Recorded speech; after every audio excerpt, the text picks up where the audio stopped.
자, 그럼 두 번째를 말씀드릴게요. 김정학 씨께 제가 말씀 나온 김에 여쭤보겠습니다. 네. 글자를 읽으시는 게 아니라요. 글자 색깔을 얘기해 주세요. 네. 자, 첫 번째 보겠습니다. 무슨 색인가요? 녹색입니다. 네. 두 번째도 보겠습니다. 무슨 색인가요? 파란색. 파란색입니다. 대답이 좀 느려지시는 거 느끼셨어요? 자, 이걸 굉장히 재밌게도 존 리들리 스트룹이라고 하는 사람이 개발했던 자기 이름 성을 따서 스트룹 효과라고 합니다. 자, 다 같이 한번 해보겠습니다. 위에서 아래로 요 순서대로 글자의 색깔을 얘기해 주시면 됩니다. 자, 시작하겠습니다. 시작. 빨강, 파랑, 노랑, 연두, 주황, 검정, 보라, 회색. 네, 잘 하시네요. 색깔만 읽으라고 말씀을 드렸는데. 자, 이번에도 색깔을 말씀해 주시면 됩니다. 자, 준비되셨죠? 자, 시작. 파랑, 빨강, 검정, 파랑, 노랑, 파랑, 연두, 빨강. 중간쯤 넘어가시니까 이제 알아들을 수 있는 우와. 처음에는 그래도 좀 되셨어요. 처음에는 저걸 빨강이라고 안 읽고 파랑이라고 얘기하시는 게 좀 됐는데 한 연두색 저도 지금 실수하네요. 파랑 그다음에 노랑이라고 대답해야 될 중간 부분쯤 되니까 이제 자꾸 습관이 나오죠. 이게 어렵습니다, 생각보다. 어렵네요. 이게 바로 뭐냐면 우리가 일 못하는 두 번째 이유예요. 지금 무언가를 하지 말아야 되는데 그게 예전엔 습관이었던 거죠. 그러니까 어떤 사람으로 하여금 어떤 일을 시켜봤는데 그 일을 잘 못하면 그 일에 뭐가 숨어 있느냐? 예전엔 하는 게 정답이거나 습관이었는데 지금은 그걸 안 하는 게 정답일 때 우리 인간은 그때 또 어떤 일을 잘 못합니다. 습관 얘기가 나왔기 때문에 말씀을 드릴게요. 저희 심리학자들이 굉장히 오랫동안 인간의 습관이라는 걸 연구를 해봤는데요.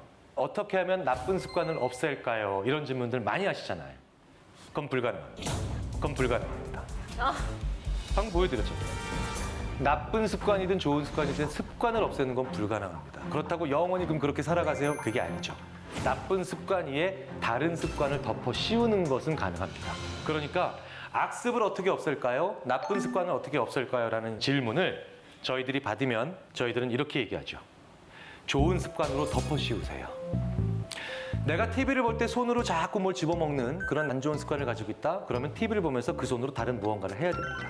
그러지 않고 손으로 가만히 앉아있으면서 손을 그대로 놔두고 있는 건 불가능하다는 거죠.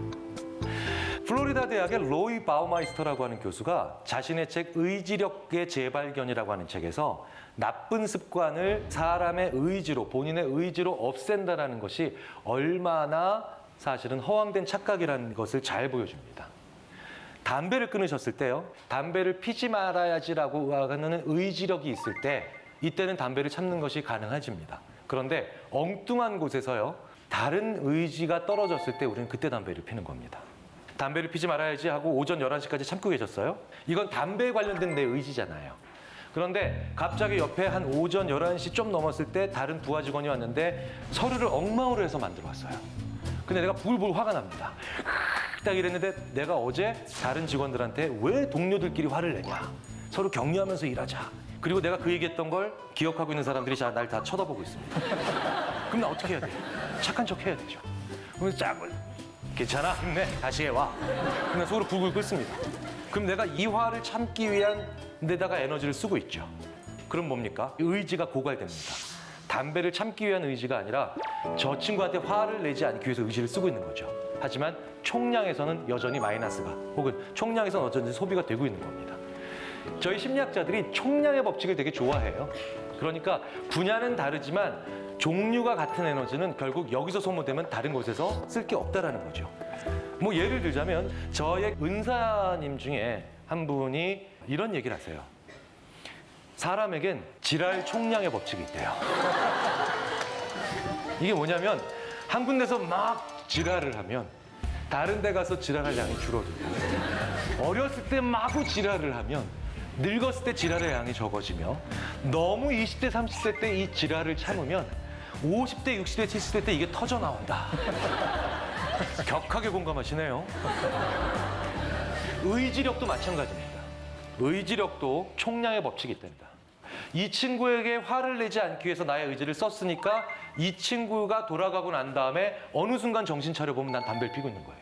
그러니까 뭡니까? 나쁜 습관은 없앨 수 있는 게 아니죠. 그러면 이걸 막는 방법은 그 습관을 없애는 게 아니라 다른 좋은 습관을 많이 만들어야 되는 거죠. 자, 그럼 세 번째 말씀드리겠습니다. 인간이요, 아무리 긴 경험과 연륜과 노하우가 있어도 직전에 어떤 경험을 했느냐에 철저히 지배를 당합니다. 자, 보여드리겠습니다. 야구 방망이와 야구공이 합쳐서 1달러 10센트예요. 방망이가 공보다 1달러 더 비쌉니다. 공은 얼마일까요? 지금 대부분 10센트라고 오답을 하셨어요. 정답은 5센트예요. 5센트여야 1달러 더 비싼 야구 방망이가 1달러 5센트겠죠. 그럼 둘이 합쳐지면 1달러 10센트가 됩니다. 근데 지금도 여전히 마음에선 10센트가 떠오르고 계세요. 왜 이럴까요? 이 이유를 설명드리기 먼저 앞서서 이렇게 오답이 빨리 나오는데도 오히려 높은 비율로 정답을 얘기하시는 분들이 계십니다. 그분들이 바로 누구냐? 난독증 환자예요. 우리가 어떤 글이든 단어를 읽게 되면 그 옆에 있는 단어들이나 옆에 있는 단어들도 슬쩍 내 시선 안으로 들어오죠. 이걸 스팬이라고 해요. 리딩 스팬이라고 합니다. 읽는 것에 대한 범위죠. 눈의 범위입니다. 이게 좁은 분들이에요. 난독증 환자의 체험을 가볍게 해보시려면요, 동그랗게 종이를 말아서 이렇게 대고 그리고 책을 읽어보시면 됩니다. 이분들은 어쨌든 난독증 환자니까 글을 휙 하고 읽으실 수 있으실까요? 아니면 또박또박 읽으실 수밖에 없겠습니까? 또박또박밖에 못 쓰세요. 그래서 오히려 정답률이 높을 수가 있다. 우리는 저 글을 훅 읽으면서 1달러와 10센트라는 단어를 봅니다. 그리고 그 밑에 공보다 1달러가 더 비싸다는 단어를 봅니다. 스팬 안에 모든 정보들이 다 들어와 있어요. 그러니까 1달러가 더 비싼데 하나는 10센트, 1달러라는 정보가 있으니 1달러라고 하는 답을 얻기 위해서 둘 중에 하나를 빼버리는 거예요. 그러니까 10센트라는 답이 더 빨리 오는 겁니다. 오답이. 자, 그렇다면 우리 같은 평범한 사람들 혹은 정상인들도 저 문제에 대한 답을 오답 없이 정답에 더 가까운 비율을 높게 만들려면 어떻게 될까요? 우리도 난독증 환자분들처럼 또박또박 읽을 수밖에 없는 상황으로 가면 되겠죠. 바로 이 상황에서 있는 겁니다. 글을 더 작게 하거나 글을 더 흐릿하게 하거나 글의 폰트를 손상시키는 거예요. 그렇게 하면 사람들이요, 더 또박또박 읽을 수밖에 없기 때문에 머릿속에서 10센트가 떠올라도 이건 아니구나, 5센트가 정답일 수 있겠구나, 두 번째 생각으로 갑니다. 무슨 얘기냐? 우리가 어떤 일을 잘 못하는 세 번째 이유가 뭐냐? 직전에 무관한 일에 대해서 빠르거나 수월했기 때문이에요.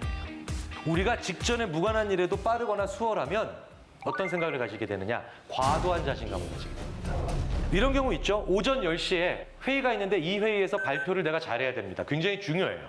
그런데 왠지 오늘 아침 7시 반에 나갔는데 버스가 바로 와요. 그래서 평소보다 빨리 버스에 탈 수 있습니다. 그리고 난 다음에 건물 앞에 딱 도착했더니 엘리베이터가 바로 내려와서 문이 쫙 열립니다. 마치 나를 위해 대기하고 있는 것처럼. 그래서 쫙 들어가서 12층까지 올라가고 아침에 컴퓨터를 켰는데 이날따라 부팅도 빨리 돼요. 복사기도 빨리 돌아가고 커피도 다 내려와 있고. 이러면 마치 나는 10시에 들어가는 회의에서 오늘 회의가 잘 되고 발표도 잘 될 것만 같다는 자신감에 차면서 들어갑니다. 직전에 무관한 경험이 나의 자신감에 전염이 되는 거예요. 그럼 반대로요. 그 전에 일들이 잘 안 풀려요. 버스도 늦게 오고 복사기도 잘 안 돌아가고 엘리베이터도 계속 위층에 가 있고 내려오는데 한참 걸립니다. 이런 뭡니까? 왠지 오늘 회의가 잘 안 될 것 같아요. 양쪽 모두 착각이죠? 하지만 재밌는 건 이 착각을 우리가 얼마든지 긍정적으로 사용할 수도 있다는 겁니다. 실제로 나보다 더 강한 팀을 만나서 고전이 예상될 때 굉장히 많은 노련한 감독들께서 강팀을 만나서 내가 의기소침해 있고 내 선수들이 뭔가 기거지고 있을 때 그 전에 전혀 무관한 행동이라도 쉽고 빠르게 할 수 있도록 만들어주세요. 그게 대부분 운동 경기를 앞두고 있는 좋은 감독들의 의식들입니다. 그런 무관한 일들이라도 빨리 그리고 쉽게 할 수 있게 되면 뭔가 일이 잘 될 것만 같거든요. 자, 그런데 오히려 반대로 들어왔는데 너무 많은 자신감을 가지고 있어서 자만감을 가지고 있으면 안 되는 경우도 있죠. 워워워 진정시키면서 내가 지금부터 하는 일들은 네가 한 번도 안 해봤던 일이기 때문에 그런 자신감이 아니라 오히려 약간 자기를 낮춰서 일을 시작해야 된다라고 얘기하게 할 수도 있겠죠. 그때는 뭡니까? 직전에 무관한 일도 오히려 느리게 하게 만들어주면 사람들이 이런 마음을 가지기가 쉽게 되겠죠. 그게 군대예요. 군대에 가면요, 수천 명의 훈련병이 들어왔는데요, 굳이 그 수천 명 한 명 한 명에게 바늘을 나눠줘요. 그리고 그 2,000명의 신병에게 또 시를 나눠줘요. 그리고 그 친구들한테 뭘 시킵니까? 자기 이름표를 달게 해요. 자, 바느질 그거 하실 때 기분 어떠셨나요? 왜 그냥 박아주면 되지? 왜? 그쵸? 예. 박아주면 훨씬 더 효율적이죠. 숙달된 병사가 재봉틀로 쭉 돌리면 아무리 몇백 명, 몇천 명이라도 쉽게 끝날 겁니다. 더 중요한 건 박은주도 잘 되겠죠. 네. 근데 그 바느질 할 때 쉬우셨어요? 이게 힘들었죠. 정말 힘들었죠. 예, 손에 뭐 찔리기도 하고. 그리고 굉장히 많은 분들이 이런 생각을 하셨을 겁니다. 내가 바보구나. 이거 하나를 제대로 못하다니. 이런 일들을 왜 군대에서 자꾸 배치해 놓으시느냐? 직전에 무관한 일들입니다. 얼마든지 시스템이나 아니면 관련된 병사들이 스킬다게 해줄 수 있는데 이런 걸 자꾸 느리게 만들기 위해서 우리로 하여금 뭡니까? 진정시키는 거예요. 내가 이 일을 잘할 수 있다. 혹은 내가 일을 안 배워도 아니면 얼마든지 할 수 있다라는 과도한 자신감을 줄여줘서 약간 적정한 수준으로 의기소침하게 만들면 어떻게 됐습니까? 그 사람이 내 말을 잘 들을까요? 안 들을까요? 잘 들어요. 그래서 군대에서 일부러 무관한 행동들을 더 느리게 만들어 주는 겁니다. 어떤 일을 앞두고 내가 좀 약간 자만하고 있다는 느낌이 들 때는 무관한 일이라도 내가 찬찬히 다른 일에 시간을 써보세요. 그러면 그게 바로 진정이겠죠. 내가 의기소침하다, 반대로. 그리고 내가 자신감이 좀 부족하다. 그러면 전혀 무관한 일이라도 만만한 일을 골라서 그 일을 쉽고 빠르게 잘해보십시오. 의외로 나한테 많은 위안이 됩니다. 노력, 몰입 중요하잖아요. 이 두 가지 말고도 이렇게 우리를 재밌게 즐거운 착각, 긍정적 착각으로 집어넣어서 오히려 더 일을 잘하게 만들 수 있는 요인들은 굉장히 많습니다. 이게 인간에 대해서 우리가 모르고 있는 첫 번째죠.